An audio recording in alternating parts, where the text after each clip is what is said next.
The President, please be seated.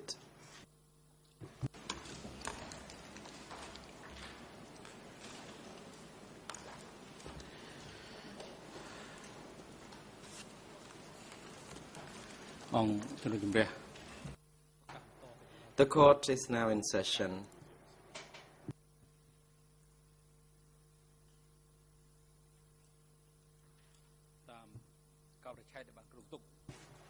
According to our schedule, today we continue hearing the testimonies of Mr.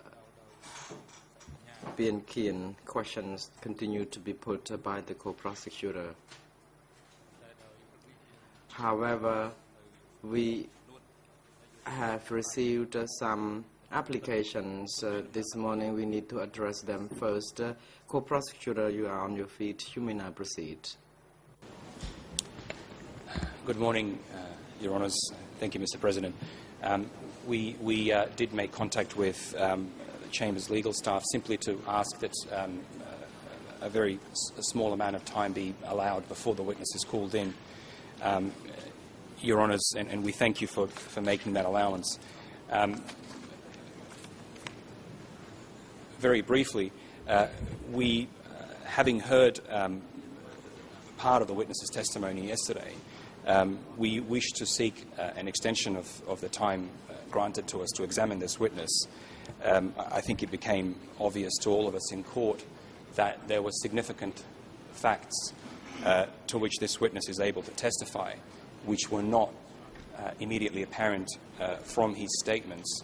And of course, the procedures at the court mean that the first time we meet witnesses is here in the courtroom, and so as we ask questions that are within what we consider to be the knowledge of the witness, sometimes we learn additional facts, and I'll just indicate some of those additional areas that emerged yesterday and which we think warrant additional time for this witness to be able to give a comprehensive account on pertinent issues. Those areas were his proximity to Khoi Tun. It transpired yesterday that this witness lived with Khoi Tun for 10 years or so. He also indicated yesterday that he arrived in Phnom Penh on the 17th of April 1975. He therefore witnessed at least a part of the forced evacuation. There was also evidence he gave which indicates proximity to a cadre called Pong, who has of course been referred to by a number of witnesses. I think he said that it was Pong that introduced him to the revolution. And lastly, there are other issues as well, but lastly he also described how he stayed with Khoi Tun for the entire period before his arrest, including at Trang Chamre. All of these facts that I've just referred to are new. None of them appear in his statement. We're not suggesting that the witness is being dishonest. It appears from the statement he just wasn't asked in any detail about these matters. These issues have emerged. They are pertinent. The witness's proximity to the facts, in our respectful submission, means that he should be examined on these matters. In terms of the extra time required, we are trying our utmost to be as efficient as humanly possible. We think we can conclude our examination by lunchtime, perhaps give or take half an hour. I believe our friends on the civil party team require approximately an hour, and we do appreciate that that does take up most of today's, or perhaps 3/4 of today's proceedings. But in light of these facts, we will be most grateful for that extension. I think yesterday at least one of the defence teams indicated they wouldn't object to some flexibility. We think it's warranted, but we're in your hands.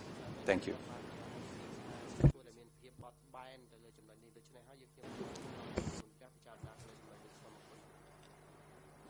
The President, thank you. Counsel for the civil parties, you may now proceed. Yes, good morning, Mr. President. Good morning, Your Honors. Good morning to everyone.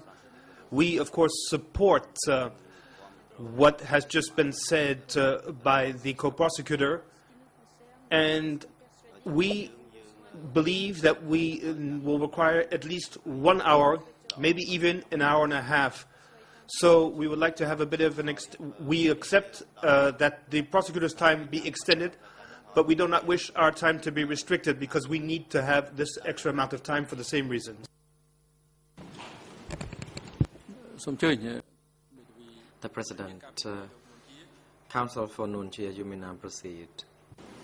Good morning, everyone. Your Honors, despite the prosecution's failure to give us some leeway on what we consider de minimis infractions of document filing deadlines, we have absolutely no objection to the extra time. That's perfectly reasonable, assuming we would be extended the same courtesy at some point in the future. Thank you.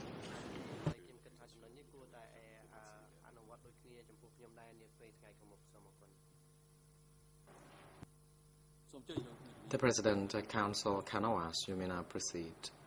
Thank you, Mr. President, and good morning to you and to all judges on the bench and everyone in and around the courtroom. The prosecution in their summary mentioned Koi Toon, and they also mentioned Pong. I think a reasonable reading of the statements would give any seasoned lawyer the advance notice that the gentleman would be speaking about Koi Toon and Pong, maybe not to the degree that was revealed yesterday, but nonetheless should be prepared to go into those areas. As for the evacuation of Phnom Penh, that might be something that is slightly new, although I think, again, when you look at the statement that was provided, I think a good advocate would be able to glean from it that obviously, since he came to Phnom Penh at some point, he might have been witnessed the evacuation or might have arrived along with the other troops on the 17th of April. Be that as it may, I think that I'm prepared to leave it to the court's discretion to be flexible with the prosecution, again, provided that in the future the prosecution show flexibility towards the defense, something that, in my opinion, has not always been the case, at least with some members of the prosecution, the gentleman excluded, of course. Also, it would appear that if time was granted to the prosecution and to the civil parties, this gentleman would not finish today. And I would ask that the trial chamber consult and advise the parties as early as possible whether we should continue the proceedings on to tomorrow or whether to bring the gentleman back for scheduling purposes. Obviously, I think it would be preferable to just continue the proceedings on until tomorrow. It's convenient for the individual, it's convenient for the parties, and it provides continuity in the proceedings and the testimony. And we would not have any objections to going on to tomorrow, having proceedings continue on. Thank you.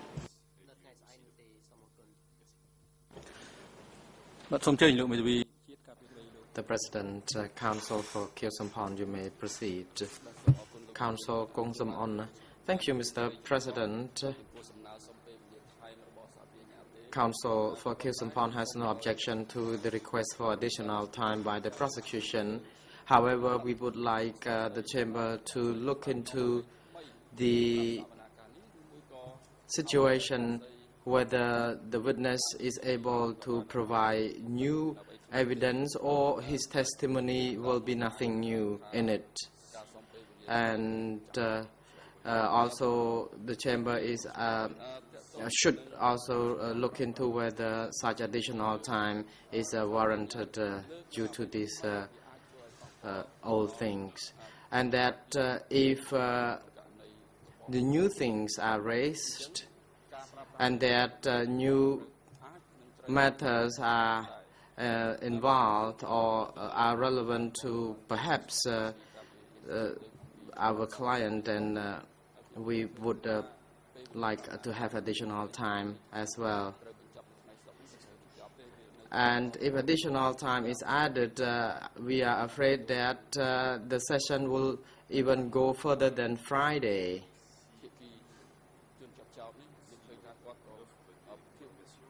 And our clients, or in particular our client, is of old age, and that if the hearing shall continue the whole week, it will affect his health. The President, thank you.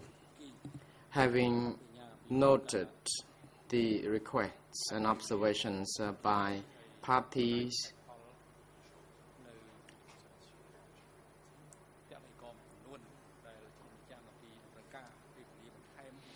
arguments have already been put before the Chamber concerning the reasonings behind the additional time requested, and that, as indicated, the witness may have new things to tell the court, things that have not been well covered during the investigation, and counsel for the defense or defense counsel do not object to this request for additional time, because it is an effort for the ascertaining of the truth. For that, the Chamber hereby grants such a request by allowing the prosecution to proceed putting questions to the witness for this whole morning. Counsel for Khieu Samphan. Counsel Kung Samon, before you make a further decision, we would like to inform the Chamber that Mr. Khieu Samphan has a prior appointment with the medical doctor tomorrow. The President, thank you. The Chamber told or informed the parties already that the Chamber should be notified in advance concerning any matters the party wished to communicate to the Chamber. You can see that today witness is not yet called, and because the Chamber needs to address some issues before we proceed to the witness testimony. Now the issue is raised, although we already informed the party not to do so, and we just don't expect to see this happen again. And counsel for the civil party, you may now proceed then. Yes, you have given the morning to the prosecutor, so I would like to know how much time will be available to us this afternoon. Thank you.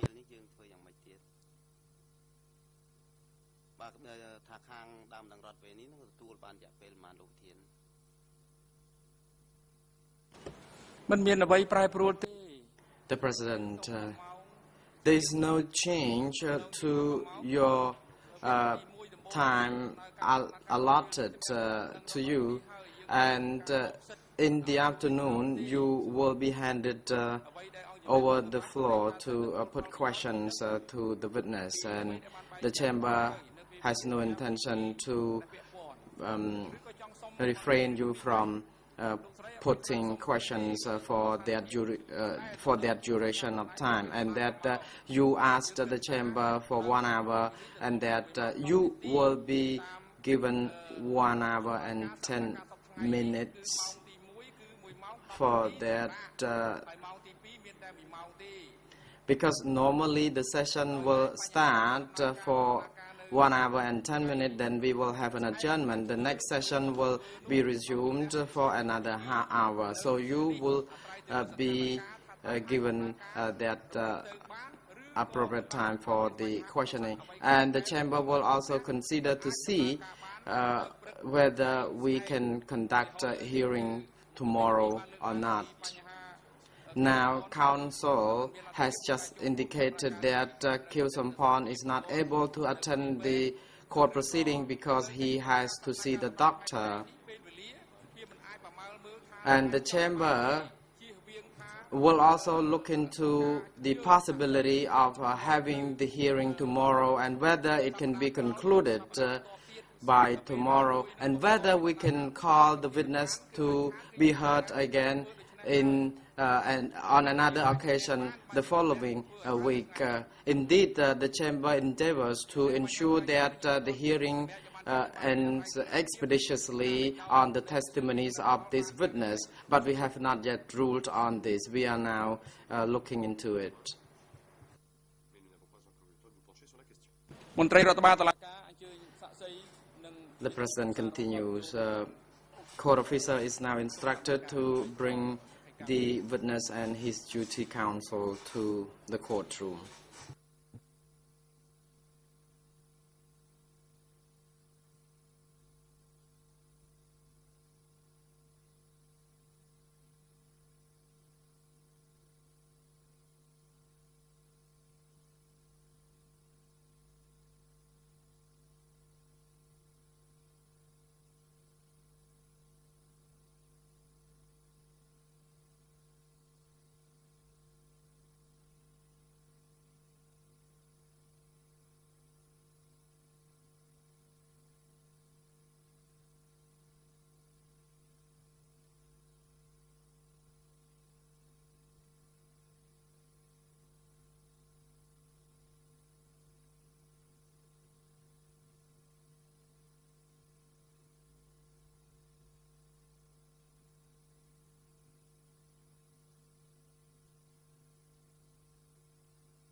The President, good morning, Mr. Pien Kien.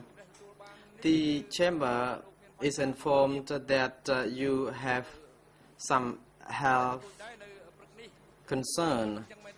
Are you all right this morning? Response, no, I have some health problem. The President, are you able to be heard today again? Response, I will do my best to give my testimony. The President, thank you very much for informing the Chamber. This information is very helpful for the Chamber to ensure the conduct of the proceeding and also for the Chamber to understand your situation. If you have a serious health reason, then indeed the Chamber needs to be informed so that the Chamber can consider giving you some time to rest temporarily, or we can even defer the session to another date. Do you understand this? Response, yes, I do. The President, we now hand over to the prosecutor to put questions to this witness. Mr. Co-Prosecutor is advised to put the most substantive questions and that ensure that the time allotted is efficiently used as much as possible. And be mindful that the witness is not of very good health, and for that co-prosecutor is advised to ensure that the questions are brief and simple so that witness can respond effectively. Co-prosecutor, you may please be seated, and counsel for Nunchia, you may now proceed first.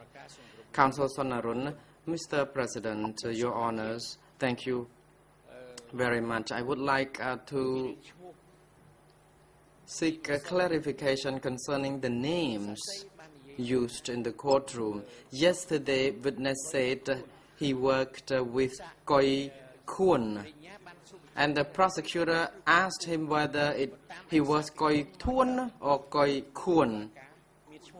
However, so far as we understood, in the document, the name should have been Koi Thun. not Koi Kun. The President, it is now time for the prosecution to put questions. If the names are still not the right name or needs some further clarification, you will have the floor to do that. And the prosecutor, you may now proceed. Thank you, Mr. President. Thank you, Your Honours, for allowing us some extra time, and I thank Counsel for the defence for their accommodation as well. We certainly will always endeavour to be as flexible as we can in return. Good morning, Mr. Pian Kien, and thank you for coming back to testify. We will continue first where we stopped yesterday, and I think you said to us just before we broke that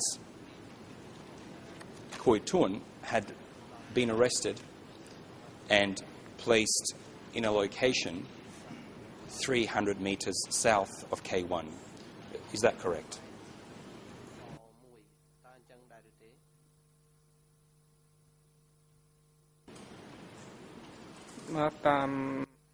Response. Yes, it is. Thank you. I realise this was a long time ago, but are you able to recall when this happened? How long after the CPK entered Phnom Penh?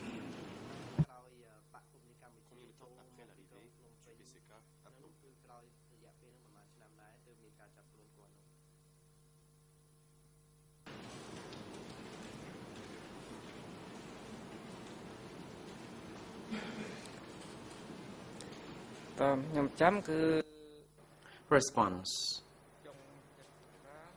It was by late 1975, early 1976, when he was arrested. Thank you. Could you describe for the court the place where he was held? I think you said to us that you visited him at this place once. Could you describe this location?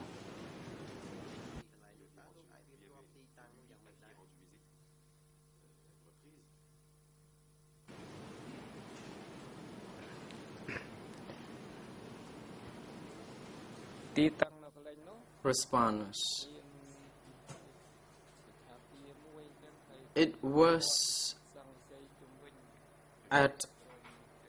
like a hotel surrounded by wall,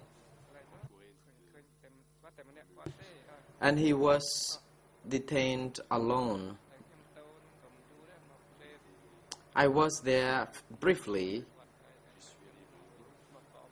No, rather, he stayed there, and I went to offer him the chicken, and I was there very briefly, and I returned. And how was it that you knew he was detained at this place, which looked like a hotel?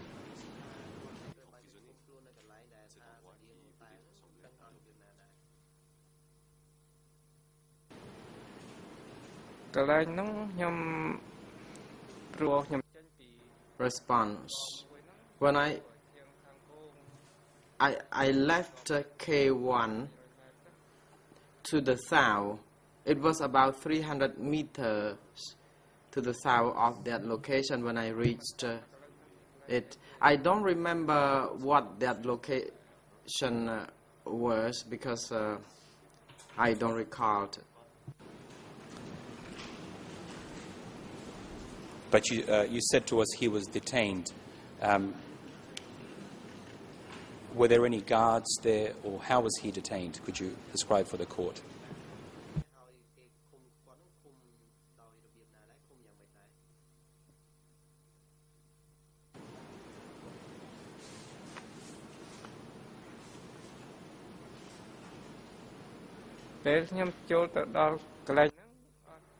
Response.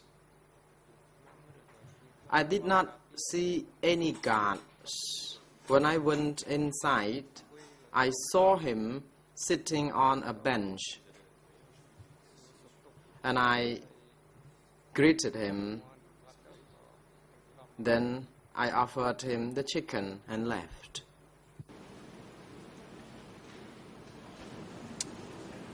Did you talk to him at all at this point?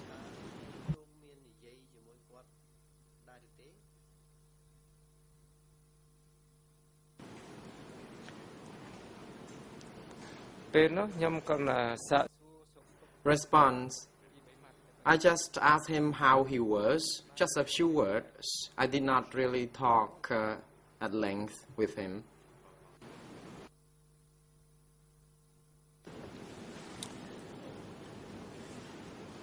And who was it that asked you to deliver food to him?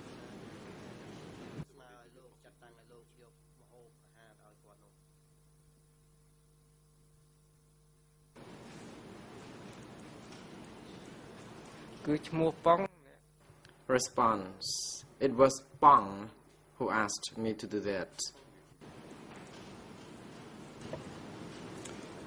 Did Pong say to you anything about what happened to Koitun at that time?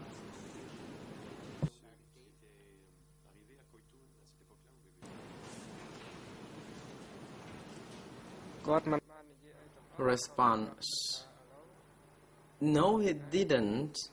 But he said that he asked me to bring the chicken to Koi Kun and asked me to return immediately.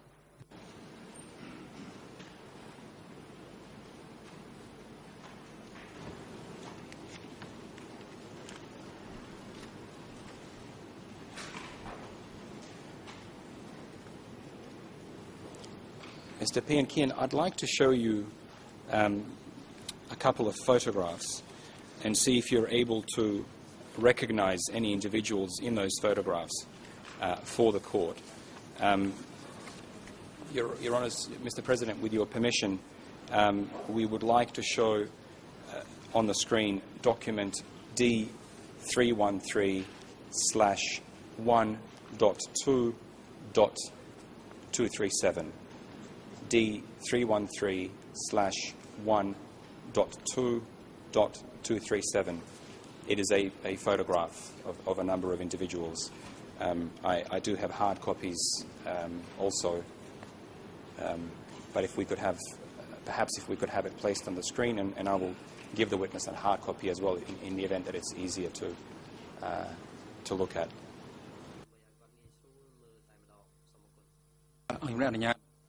The President permits you to do that.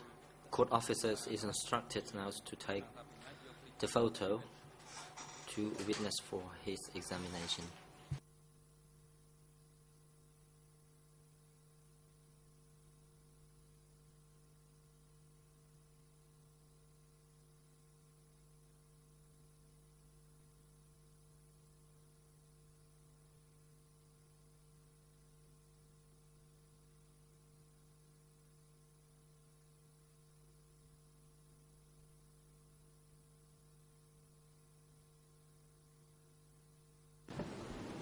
The AV unit could also show the picture on the screen.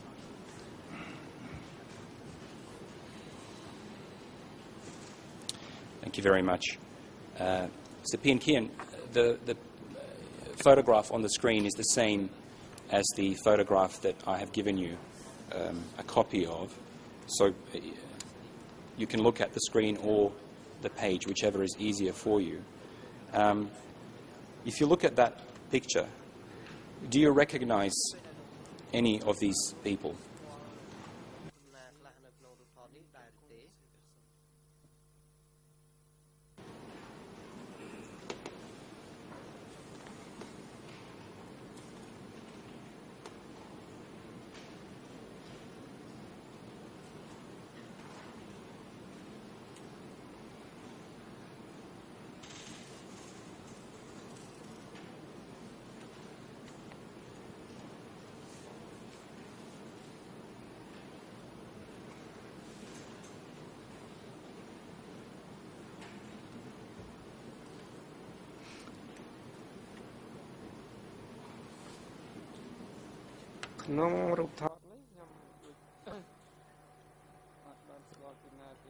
I don't think I know anyone in this picture.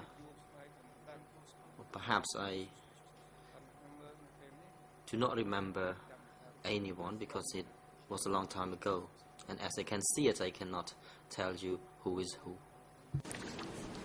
Very well, thank you. It is a very old photograph.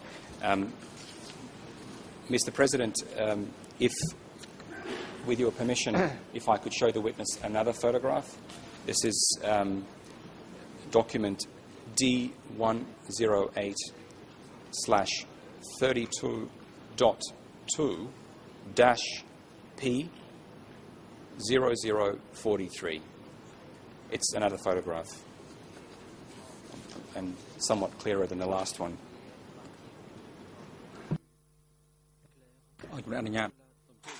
Chamber permits. Court officer takes the photograph to witness for him to examine it. Thank you, Mr. President. Mr. Pan Kian, we might just wait for the photograph to show up on the screen. Thank you. Mr. Pan Kian, in this photograph, do you recognize the individual depicted?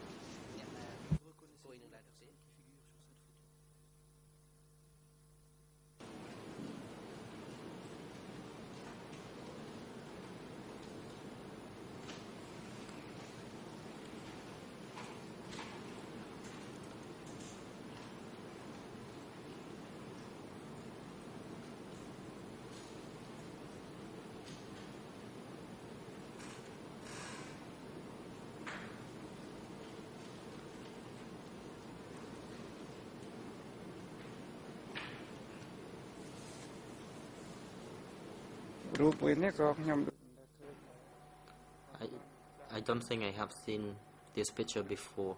I don't know the person in this picture. Very well. Thank you. Now,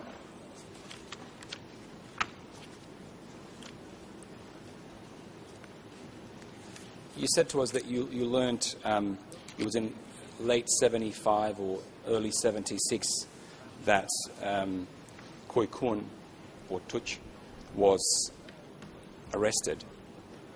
Did you know why he was arrested?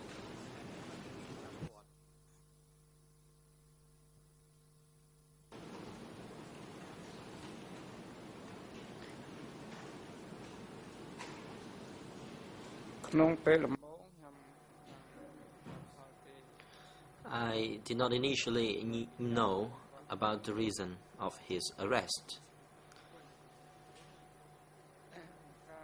After he was arrested, Angka broadcast through radio program that Khoi Thuen was an internal traitor. He was affiliated with CIA. That was disseminated to the people, and Khoi Thuen confessed to the party.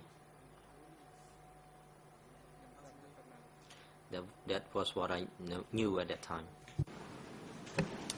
Thank you. And when Tuch was arrested, or after he was arrested, was anyone else arrested from his zone or from his ministry, as far as you know?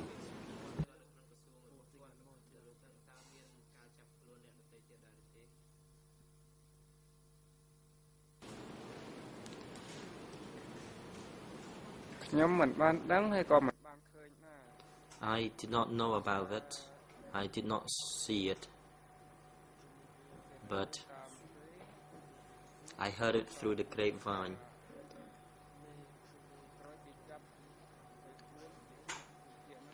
That after Khoi Thuen was arrested, his zone was to be dismantled. That means his subordinates were to be arrested arrested too, and a new zone was to be established. That's what I knew. And in your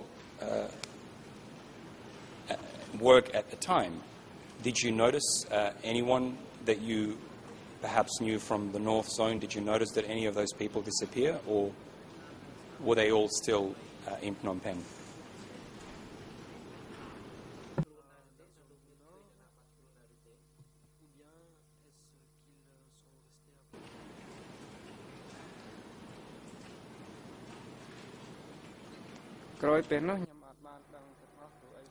After that, I did not know anything. I was at K1.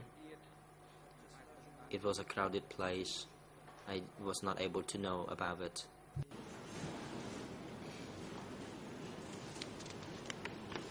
And just a couple more questions on Tuch.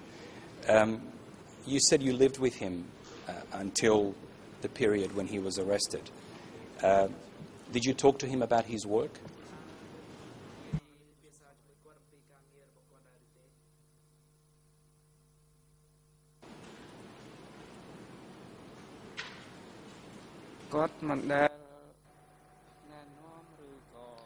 He never instructed or showed anything to me regarding his work. I only knew that he was a representative of Zone 304. I did not know anything else. I did not hear anything about it. The President, Mr. Co-Prosecutor, I would like to remind you to be very attentive, as already raised by Defense Counsel regarding Koi Tun or Koi Kun. You haven't asked witness whether these two persons are the same person, and whether witness knows Koi Tun, and whether there was an alias for either Koi Tun or Koi Kun. So try to refrain yourself from using a different name where witness did not indicate that he know about that name. The effects of this will be countered by the defense, and it will affect the consideration of the chamber. Now, witness has not yet indicated that he knew Koi Tun. Thank you, Mr. President. We will now clarify that issue. Mr. Pien Kien, we have referred to a man called Koi Tun, and you indicated that you knew someone called Koi Kun, who was the secretary of Zone 304. And yesterday you also said he became Minister of Commerce. Is it, to the best of your knowledge, did the man that you knew as Koi Kun have any aliases?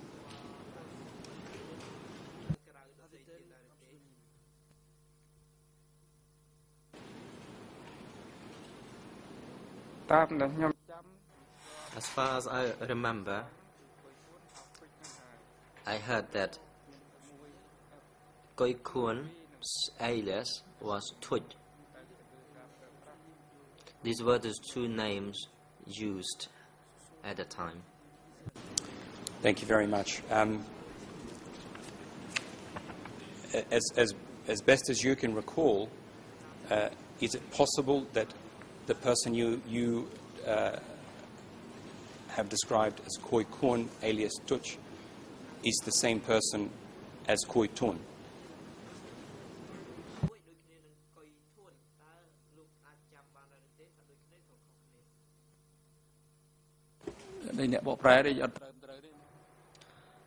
President, I think there's something wrong with the interpreter.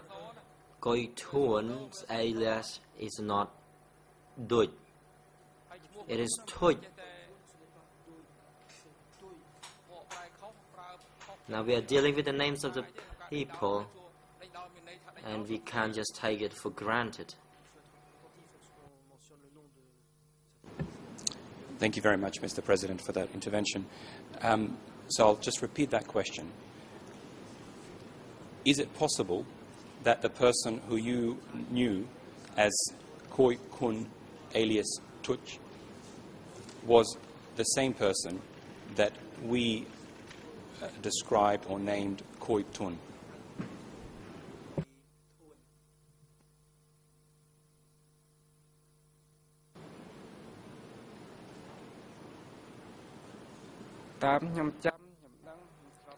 As I remember, as I knew,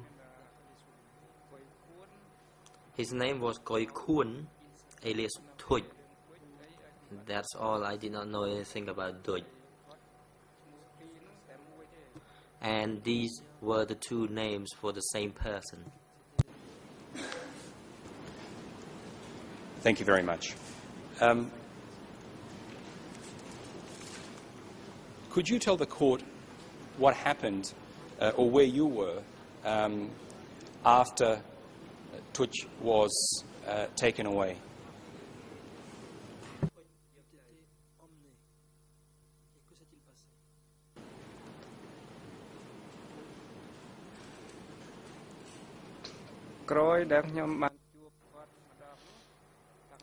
After I met him once, I never met him again. I never heard of him again. We understand that. Thank you. You said he disappeared or was arrested late 75 or early 76. At that time, where were you working?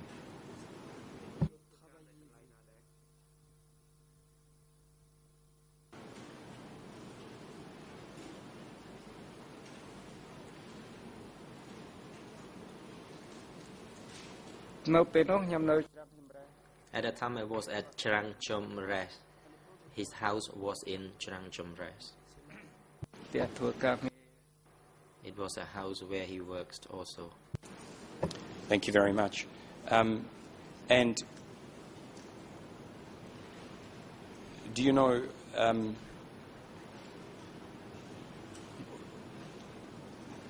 what happened with Trang Chemre after Tuch disappeared or was arrested? Did people continue to live there?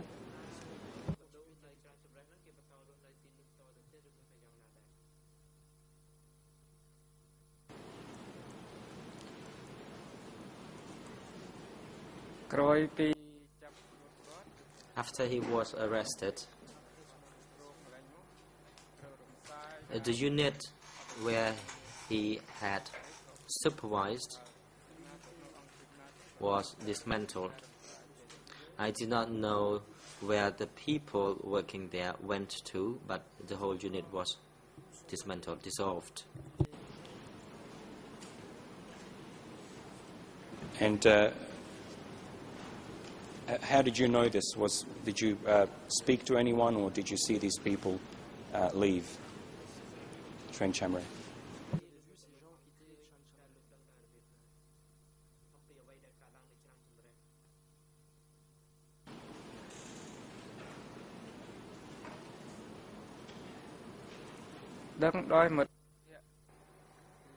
I knew about it from my friend. He told me. Thank you. Now, I think you said yesterday, and please correct me if I'm wrong, that it was approximately 2 months after Tuch's disappearance that Pong took you to work in K1. Did I understand that correctly?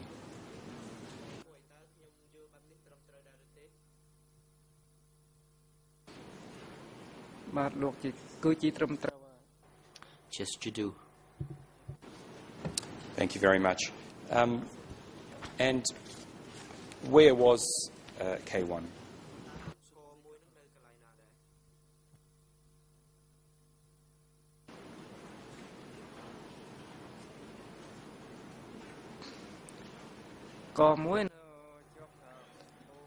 K1 was on the south of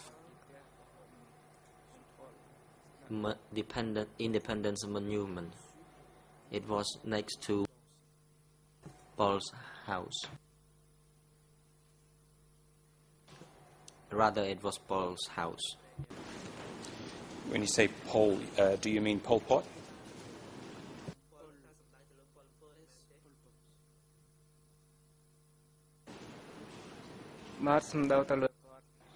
Yes, I referred to him.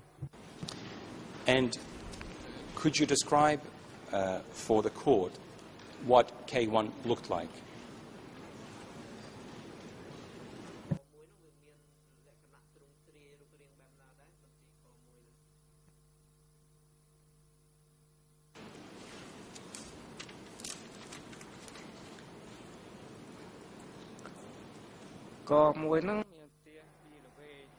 At K1, there were two houses.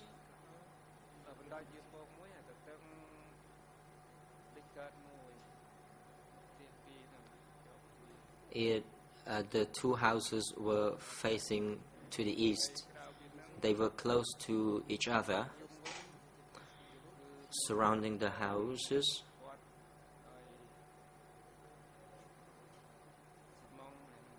were cemented enclosed gates and walls.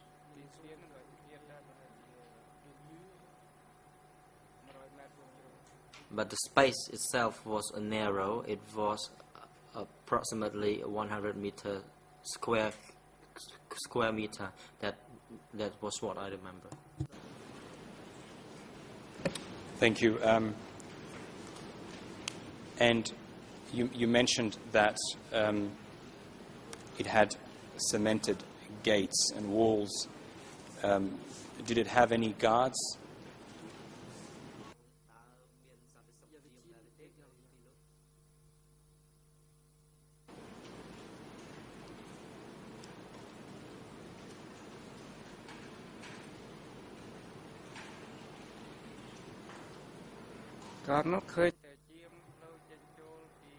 I noticed at that time that there were guards at the entrance from the independence monument. There was probably one guard who was sitting there guarding the entrance. Thank you. And what did you do in K1? What was your job?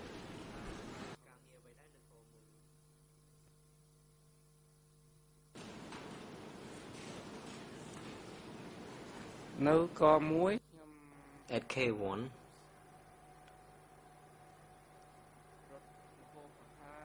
I delivered food. I looked for vegetables for the cook, for him or her to cook for Paul.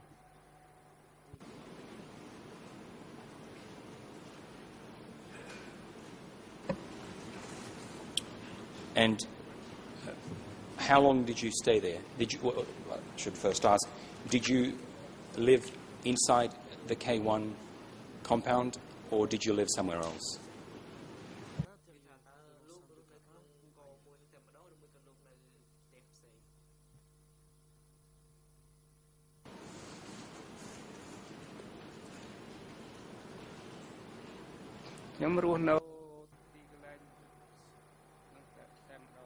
I lived in that compound, exactly, yes. Thank you. And how long, as far as you can recall, how long did you live there?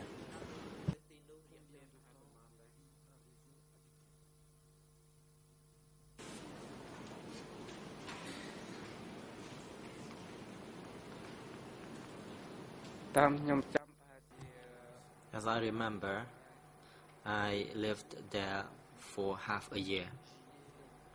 I lived there for half a year. And in that period, did you see with your own eyes Pol Pot, and did you see any other leaders of the party?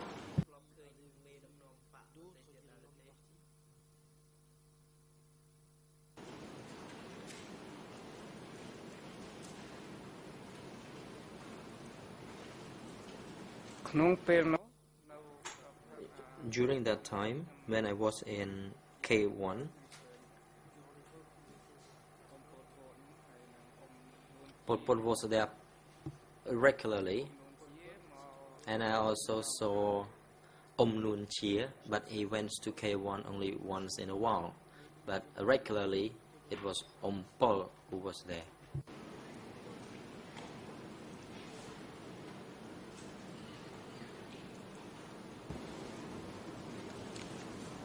Thank you. Just in the interests of clarifying, Mr. P. and Kian, I know these events took place a long time ago, but we just want to clarify exactly what you are able to recollect. Mr. President, with your permission, I would like to show the witness his interview with the co-investigating judges or investigators of the OCIJ. This is D276/6, and I would just like to show the witness a brief passage where the same issue is discussed to clarify his response.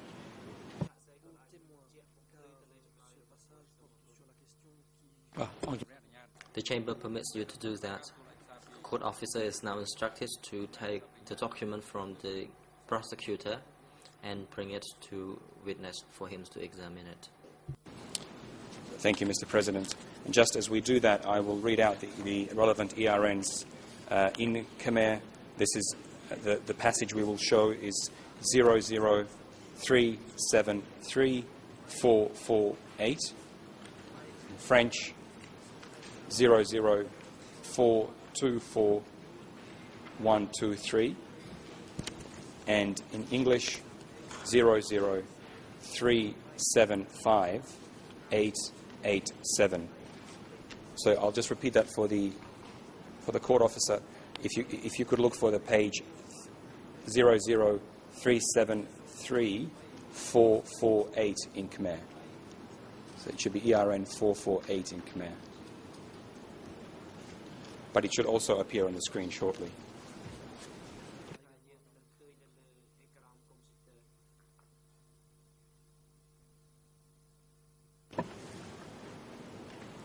Thank you very much. Mr. P. and Kian, as I said, we appreciate you're dealing with issues facts that took place a very long time ago. So we just want to make sure that we understand exactly your evidence. There is a question here. You were asked, and this is your interview with the investigators from this court, in relation to K1, there's a question here. Did you ever see any Khmer Rouge senior leaders there, which is at K1? And I think you responded, I never saw any leaders coming and going to that place. I saw only Pong.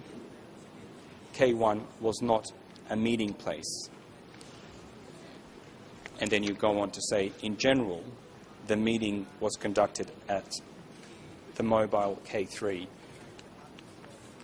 You just told us that you also saw Noon Chia at K1, and I just wish to make sure that you remember correctly. If you could just try for a moment and recall who exactly it was that you saw. If you're not sure, that's fine. You can tell us you're not sure. And we're talking about within the K1 compound.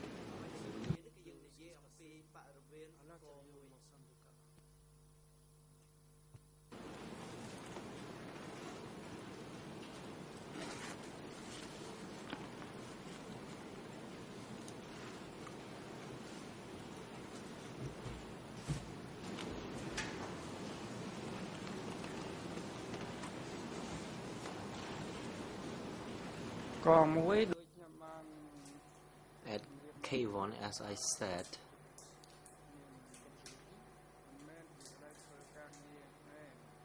it was not a working place. It was a residence for Pol Pot, for him alone. But later on,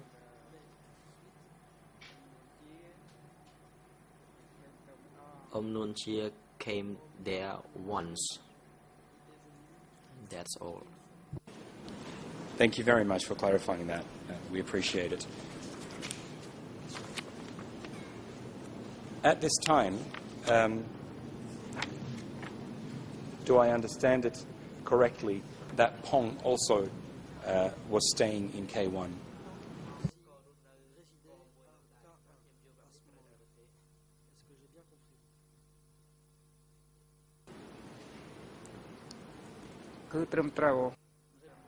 Yes, it is correct. And if we could just discuss Pong very briefly, do you recall his real name?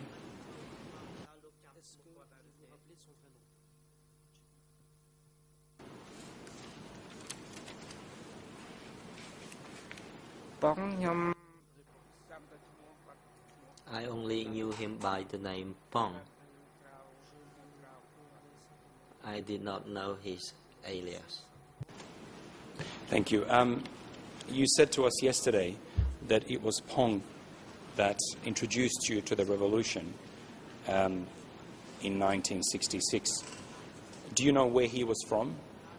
Was he also from Ratnakiri, or was he from another part of the country?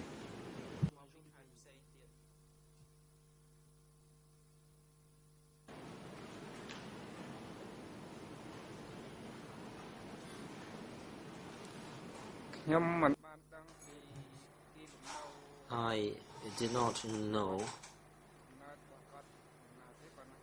where he was from,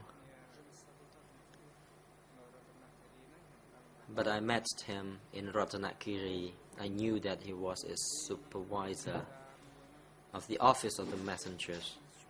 That's what I knew. Thank you. And after 1975, or after April 1975, do you know what position he held?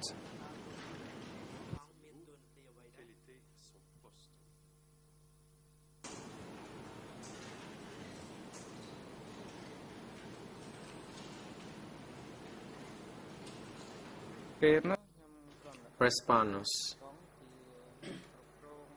I knew that Pang was overly in charge of the Office 870. That's all. And to the best of your knowledge, what was Office 870?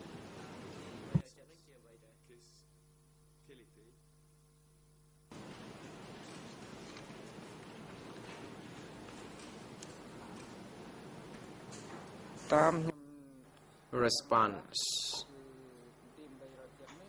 Office 870 was an office of the central framework of the CPK, and Pang was the person in charge of the office on a daily basis. For example, he would manage day-to-day tasks in the office, including K1, K3, and K7. It was Pang who was overly in charge. Thank you very much.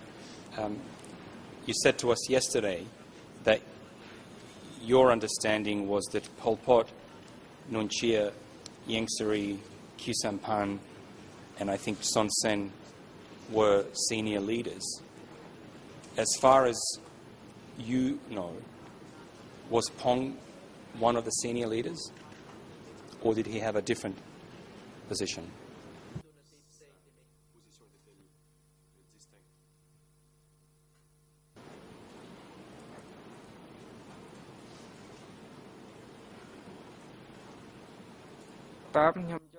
Response. Pong was an assistant. And do I understand you correctly that he was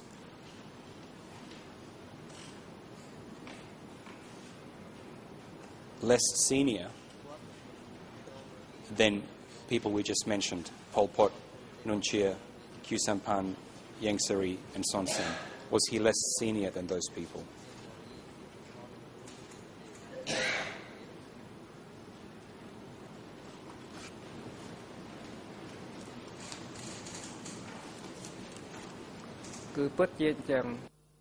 Response. Yes, it is. Do you know whether Pong reported to or received instructions from any of these senior leaders?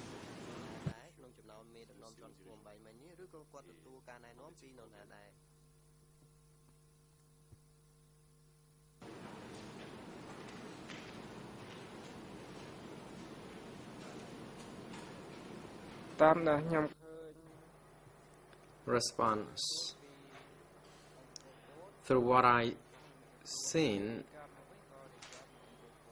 Pol Pot was reported to by Pang, and I had no knowledge of the channel of communication. I don't know to whom, other than Pol Pot, where he could have reported to. Very well, thank you. Did he ever talk to you about his work with the senior leaders?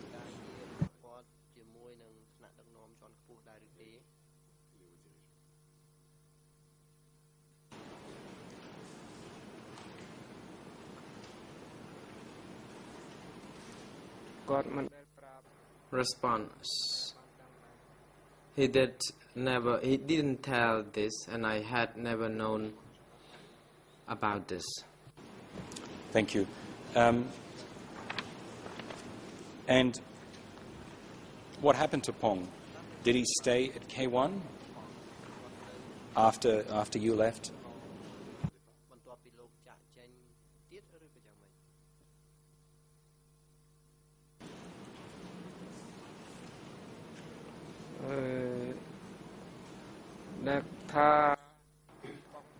Response.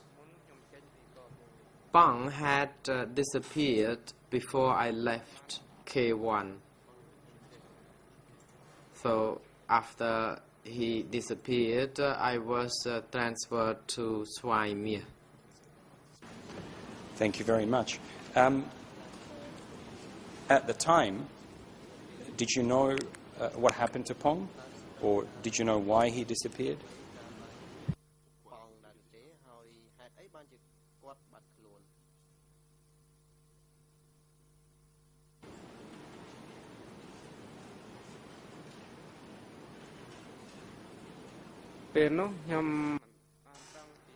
Response. I did not know why Pang was disappeared.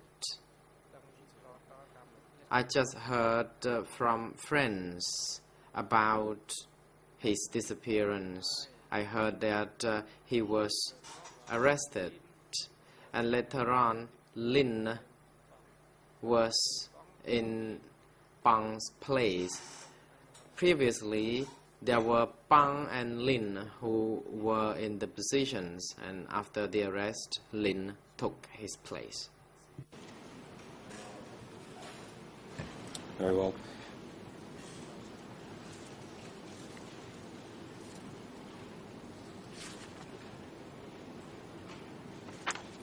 Now, if we could return if we could return briefly to what Pong was doing at Office 870 and at K1. Did you at any time attend meetings with him?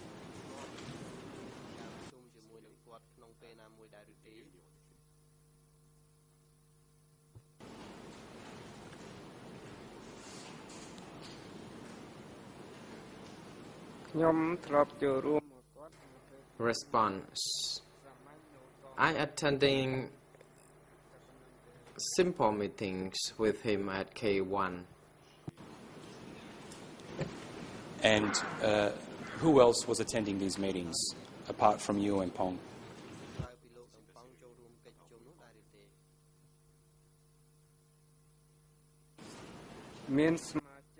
Response. There were other members who lived in that vicinity, including 5 to 6 people. Those people who worked at K1. Thank you. And what was discussed at these meetings?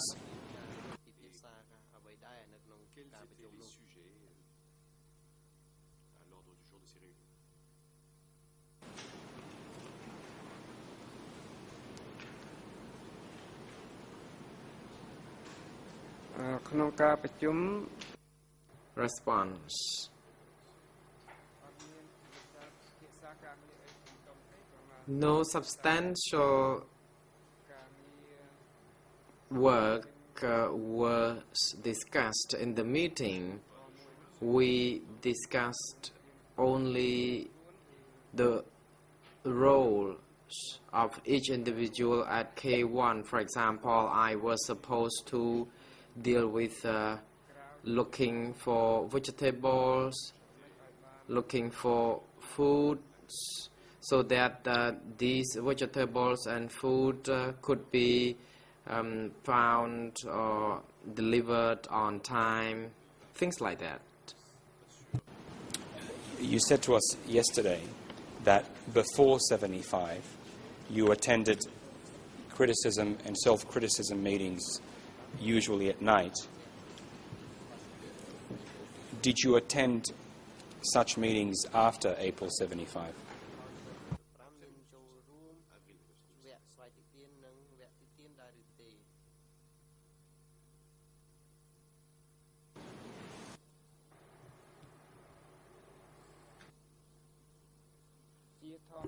Response. Normally, each unit or location, people had to attend the criticism and self-criticism sessions every evening. And during these sessions, people had to criticize one another or criticize oneself. The meetings, if were not conducted on a daily basis, at least it was held every 3 nights. You said to us yesterday that before 75 you were taught about the need to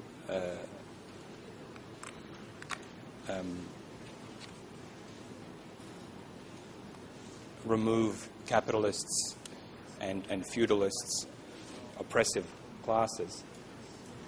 Were those issues discussed after April 75?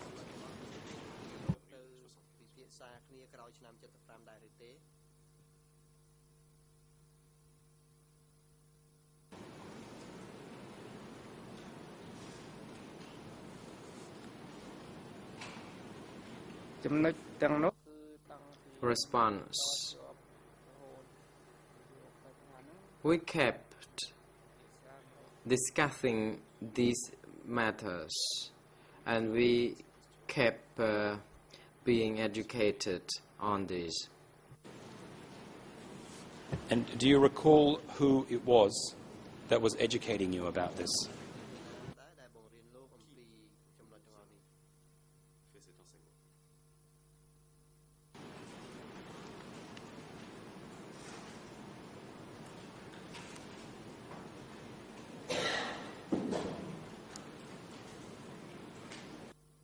Response. It was Pang who was teaching us. And what did he say about the enemies?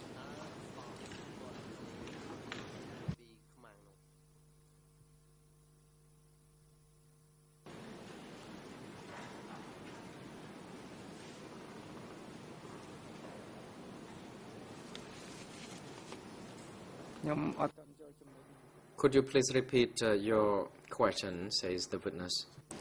When Pong was teaching you about the enemies, what was he saying? Who were the enemies?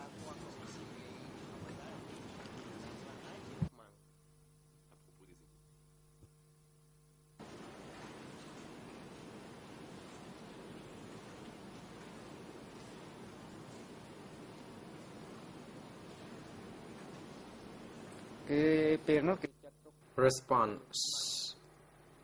Enemies were those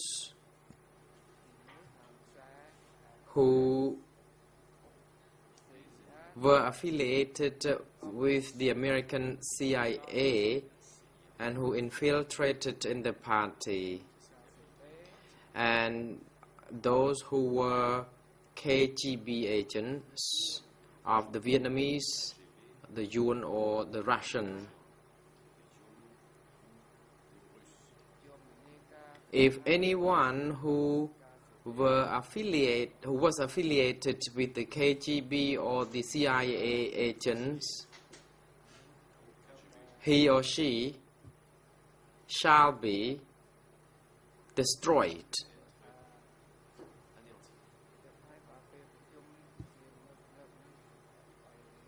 And people were reminded in each meeting, and we were asked to be vigilant concerning the CIA and KGB agents, because these people were against the revolution of the CPK.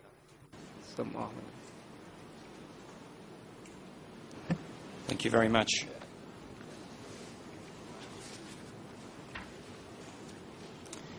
As far as you know, were there any other meetings that Pong attended?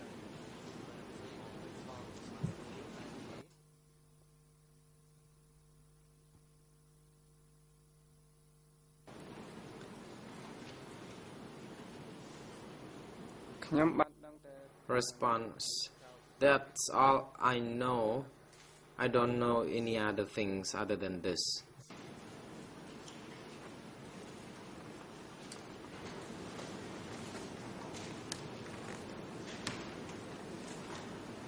And again, as far as you recall,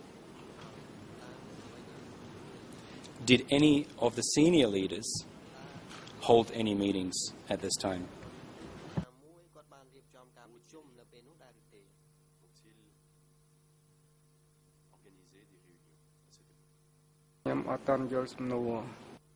Response. I don't quite understand your question. Could you be more specific on the date, in which year you're referring to, please? Thank you very much. In the period after April 1975, in Phnom Penh, you said to us, Pong held meetings and educated you about enemies. At that same period, do you know if any of the senior leaders held such meetings?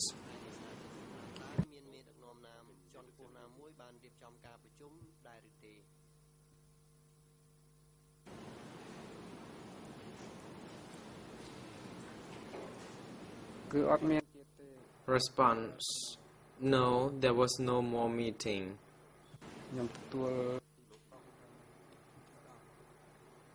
That's all I got from Pang.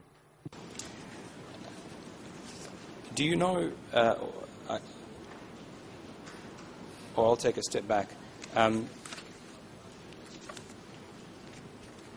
You said you worked at K1 for 6 months. And where did you work after K1?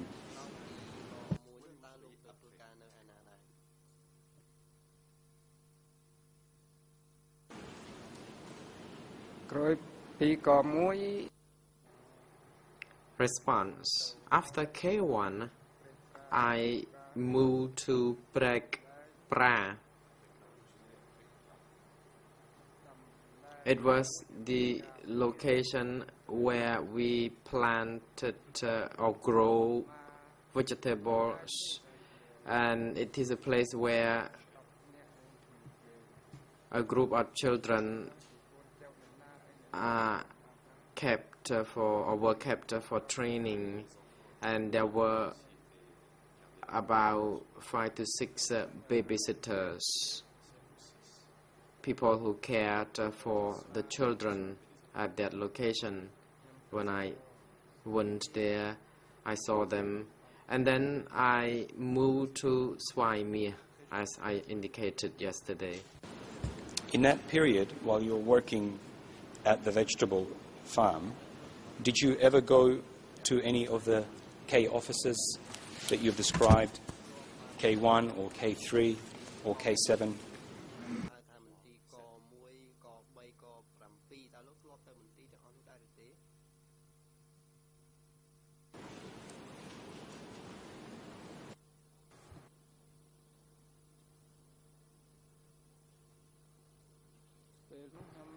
Response.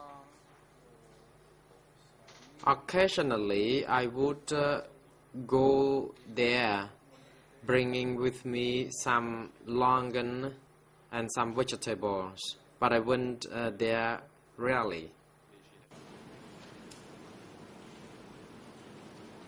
And could you describe for the court what K3 was and what it looked like?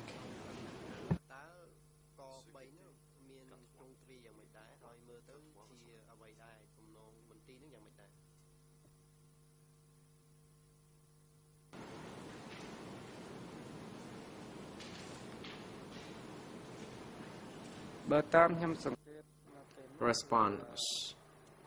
Through my observation back then, K3 was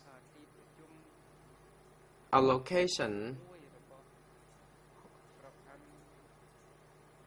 where leaders of the party would come to meet, including Paul, Ham, Nuon Chia, Kil Sampon, and Son Sen, who would be coming to meet in that location. The reason I said so, because I saw at that location these individuals who came in and out of the vicinity. Sometimes during the sessions, only this group of people would be seen, because the sessions were not conducted for the popular masses, but they were meant to be for this group of people. And I was in charge of catering, for looking for vegetables and food stuff for the people. In this group of people that you mentioned, was Ying Sari also one of these people, or was he not there?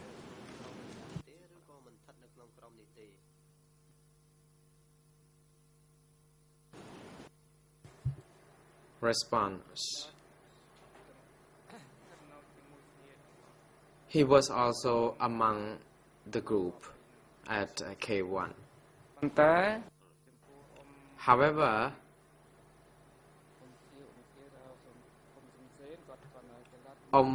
Kiel or Son Sen, he would only come to that location occasionally, and I just don't know where he would be stationed. Thank you. Did you know what the purpose of those meetings was? What the meetings were for?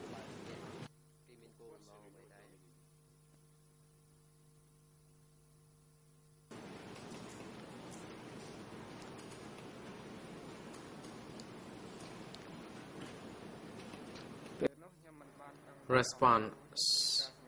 At that time, I knew nothing because it was part of the secret affairs of the leaders.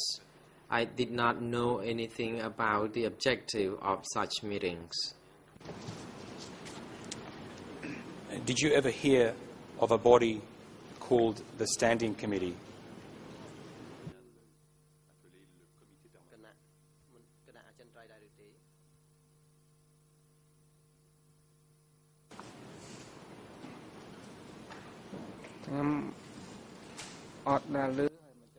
Response. I have never heard about this, and most importantly, I have not understood this very well because I was not part of the senior leaders to know this. As far as you knew, did Khieu Samphan ever meet with any of the cadre from K offices?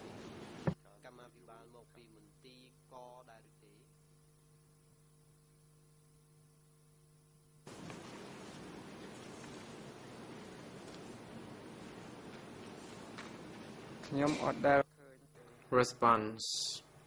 I never seen him meeting them. I know that he was at K3 attending. He was at K3, but I did not know what he was doing at that location.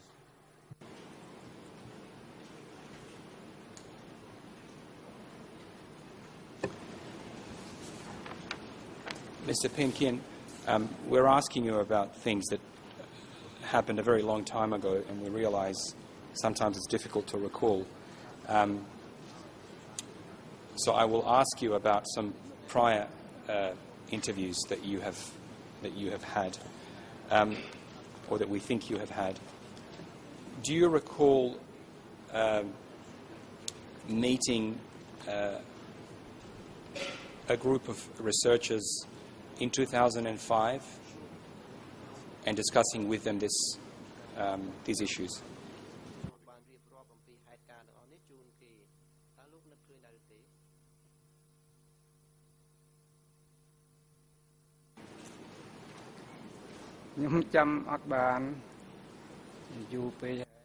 Response. No, I don't. It was a long time ago.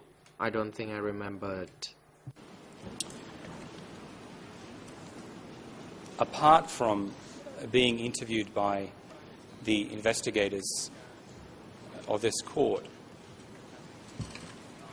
were you ever interviewed by anyone else about the Democratic Kampuchea regime?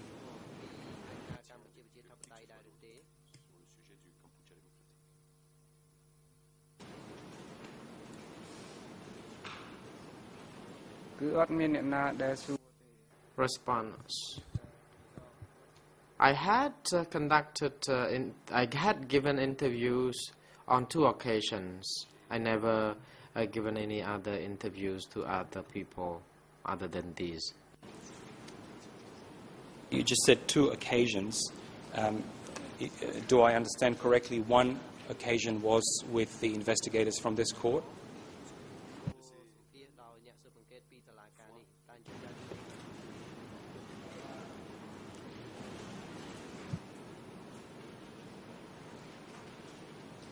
I'm sorry, the answer didn't.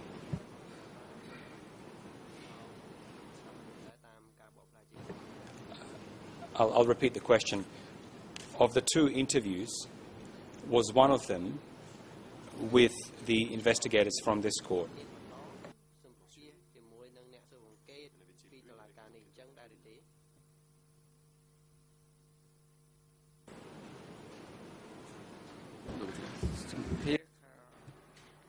Response. The President interrupts. Witness, could you please hold on? Counsel for Kilsumpon, you may now proceed. Counsel Kung Som-on. Thank you, Mr. President. I think the question put by the co-prosecutor just now was the leading question. Witness said that he gave interviews on 2 occasions, but counsel or prosecutor should not put the leading question. The President counsel for Kilsumpon's objection is sustained, and that the co-prosecutor is now advised to refrain from putting leading question.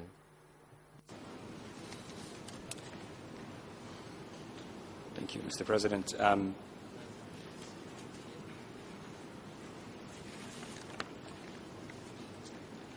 I would like to show the witness a document which Your Honours admitted yesterday, which is document E187.1. This is a record or a summary that we were discussing yesterday, and I think given the somewhat unclear picture of what interviews were conducted, I think it's appropriate now to show the witness this document.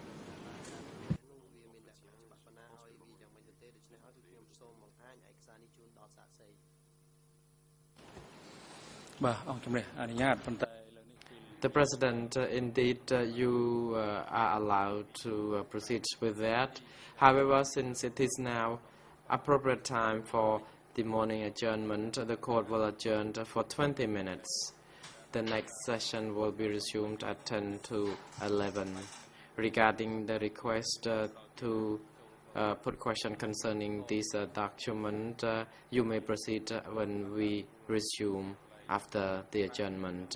Court officer is now instructed to assist the witness and his duty counsel during the break and have them return to the courtroom by 10 to 11. Counsel for answer, you may now proceed. Counsel Angadam. Mr. President, Your Honours, due to health concern of my client, and he has lumbago and pain in his leg, he has requested that he be excused from this courtroom from now on until the remainder of the day session, and that he asked he be allowed to observe the proceeding from his holding cell downstairs. The President, thank you, Counsel. Please be seated. The Chamber has noted the request made by Counsel for Ieng Sary, asking that Mr. Ieng Sary be excused from this courtroom and be permitted to observe the proceedings from his holding cell, citing his health concern and that he can remain seated longer in the courtroom. The Chamber therefore grants such request that made through his counsel to waive his right to participate in person in this courtroom. The Chamber permits him to observe the proceeding from his holding cell through the video link for the whole day hearing. The Chamber asks that counsels for Ieng Sary produce the waiver signed by or given thumbprint by Mr. Ieng Sary. And AV booth officers are now instructed to ensure that the video link is connected to the holding cell so that Ieng Sary can observe the proceedings from downstairs. And personnel securities are now instructed to bring Mr. Ieng Sary to his holding cell. The court is adjourned.